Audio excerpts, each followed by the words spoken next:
If you had to pick the greatest hero in World Series history, who would you choose? Babe Ruth, a 7-time champion who slugged 15 homers in the Fall Classic? Sandy Koufax, whose ERA in 4 trips to the World Series sat below 1?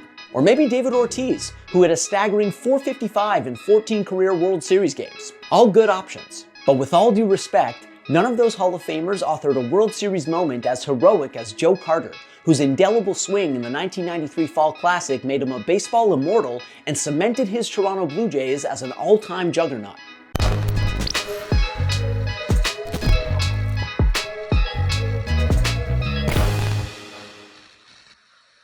Obviously, any discussion of baseball's preeminent powerhouses from the 1990s is going to start with the Yankees and their run of 4 World Series titles in a 5-year span. But people forget, at the start of the decade, baseball's most intractable juggernaut was the Toronto Blue Jays. Let's back up a bit though. After stumbling along for a while, as all expansion teams do following their 1977 inception, the Blue Jays took flight in the mid-1980s. Propelled by a bevy of homegrown stars, the Blue Jays posted their first winning seasons in '83 and '84, then made the playoffs for the first time ever in 1985, winning an AL Best 99 games that year while managing the 3rd best run differential in the majors. Impressively, less than a decade removed from their 107-loss inaugural season, the Blue Jays were the class of the American League, and they had a World Series within reach. As fate would have it though, Toronto imploded in its first ever trip to the playoffs, blowing a 3-1 series lead to the Kansas City Royals in the ALCS. And that defeat kickstarted a nightmarish stretch of near misses for the Blue Jays, who continued to flirt with greatness throughout the late 80s, but never managed to seal the deal. Famously, in '87, the Blue Jays blew a 3.5-game division lead in the final week of the regular season, dropping each of their last 7 games to miss the playoffs in spectacular fashion. Then, in '89, in their second ever trip to the playoffs, the Blue Jays got bullied by the Oakland A's in the ALCS, taking only 1 game off the eventual World Series champions. And even as the roster turned over and a new manager was installed, the story remained the same. In 1991, after putting together a 91-win season with a new-look team that now featured All-Stars Roberto Alomar, Joe Carter, and Devon White, the Blue Jays met the same demoralizing fate, losing again in the ALCS in 5 games, this time to the Minnesota Twins. Heartbreak had become customary in Toronto. Although the Blue Jays won more games than any other AL team from 1985 through 1991, they had nothing to show for it. Not even an American League pennant, let alone a World Series title. Finally though, in 1992, after so many excruciating flameouts, the Blue Jays were the last team standing. Buoyed by free agent additions Dave Winfield and Jack Morris, plus the emergence of a young first baseman named John Olerud, Toronto won 96 games in 1992, capturing a 2nd straight AL East title and making the playoffs in consecutive seasons for the first time in franchise history. And just when it seemed like Toronto's postseason demons might get them again, Alomar, in Game 4 of the ALCS against Oakland, said no. Not this time. And they're trying to trick it. And a drive hit to right field. Sierra going back, looking up, and this game is tied. Roberto Alomar, with his 2nd home run in as many days, has tied the game. That swing, which propelled the Blue Jays to an epic comeback victory and a 3-1 lead in the best of 7, was a statement. Toronto, at long last, was gonna win it all. And they did. After downing Oakland in 6 games to secure their first ever AL pennant, the Blue Jays bested the Atlanta Braves in a tightly contested Fall Classic. 4 of their 6 World Series games were decided by 1 run, including Toronto's Game 6 extra innings clincher. Timlin. Nixon bunts. Timlin on it. Throws to first. For the first time in history, the World Championship banner will fly north of the border. The Toronto Blue Jays are baseball's best in 1992. Baseball's best. It's impossible to overstate how much that victory meant to Toronto, a city that didn't yet have an NBA franchise and whose NHL team was mired in a Stanley Cup drought that still persists in 2025. But that win resonated throughout all of Canada. The Blue Jays, one of Major League Baseball's 2 Canadian franchises, had bested the literal Yankees at their own game. It was as historic as it was cathartic. Nothing could top that, or so it seemed. But as the ensuing offseason unfolded, it became abundantly clear that Blue Jays general manager Pat Gillick, the finally vindicated architect of this Toronto juggernaut, wasn't content simply reaching the mountaintop. He wanted to stay there. So, while the Blue Jays lost several key contributors from their championship squad that winter, Gillick found more than capable replacements for just about every one of them. And ultimately, when the 1993 campaign got underway, the Blue Jays were extremely well positioned to run it back. And they went to work. The 93 Blue Jays were every bit as dangerous as the previous year's squad, armed with a top 5 offense and a top 5 pitching staff. But it was their lineup that struck fear into the hearts of opponents. The Blue Jays led the AL in batting average and slugging percentage in 93, and the American League's top 3 hitters by batting average were all Blue Jays. Alomar hit .326, Molitor hit .332, and Olerud hit an astonishing .363. Meanwhile, leadoff hitter Devon White was no slouch himself, hitting .273 with 34 stolen bases, while cleanup hitter Joe Carter smashed 30-plus homers for the 5th time in a 7-season span. Ultimately, the top of Toronto's lineup was so dangerous that they got turned into an acronym. WHAMCO. White, Alomar, Molitor, Carter, Olerud. WHAMCO. All 5 of those guys were all-stars that year, by the way. And get this, ahead of the trade deadline, the Blue Jays added the greatest leadoff hitter in the history of baseball to the top of their lineup, acquiring Rickey Henderson in a trade with Oakland. Anyway, that star-studded lineup helped Toronto set a then-franchise record with 847 runs scored and ultimately propelled the Blue Jays to 95 wins and a 3rd consecutive AL East title. And as October dawned, the Blue Jays found themselves on the precipice of history.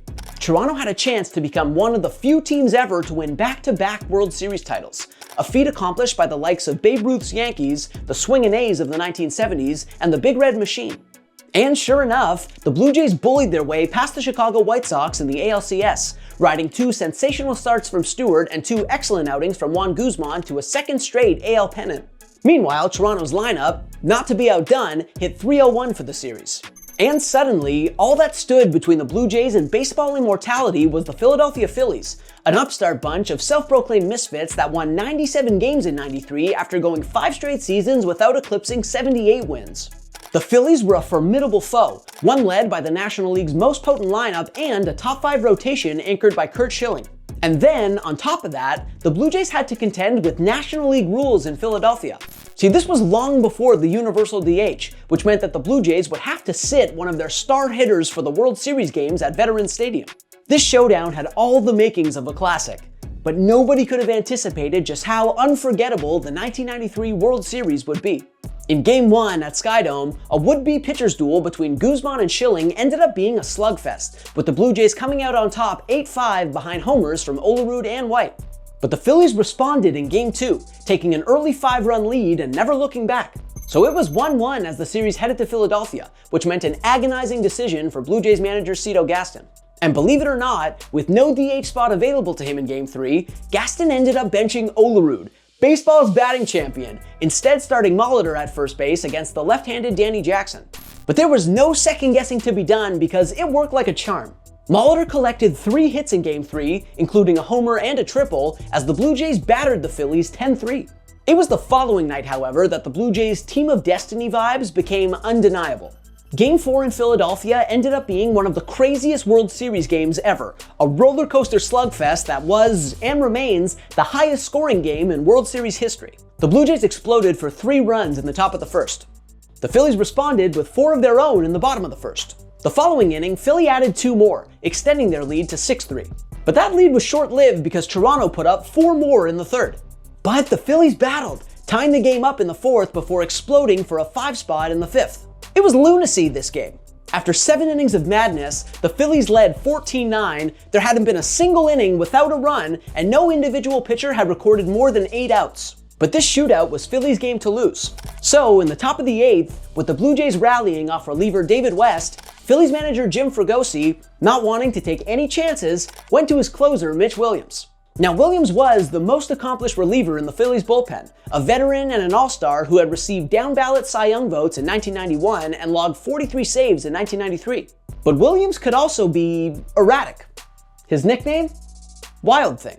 And while he was one of baseball's most prolific closers throughout the late 80s and early 90s, he was also anxiety-inducing. In fact, of the 15 relievers to close out at least 250 games between 1988 and 1993, Williams had the 3rd lowest save percentage. As a matter of fact, when Williams came into the game, Schilling, his own teammate, had a tendency to cover his face with a towel in the dugout because he couldn't bear to watch. And, well, Wild Thing couldn't get the job done in Game 4.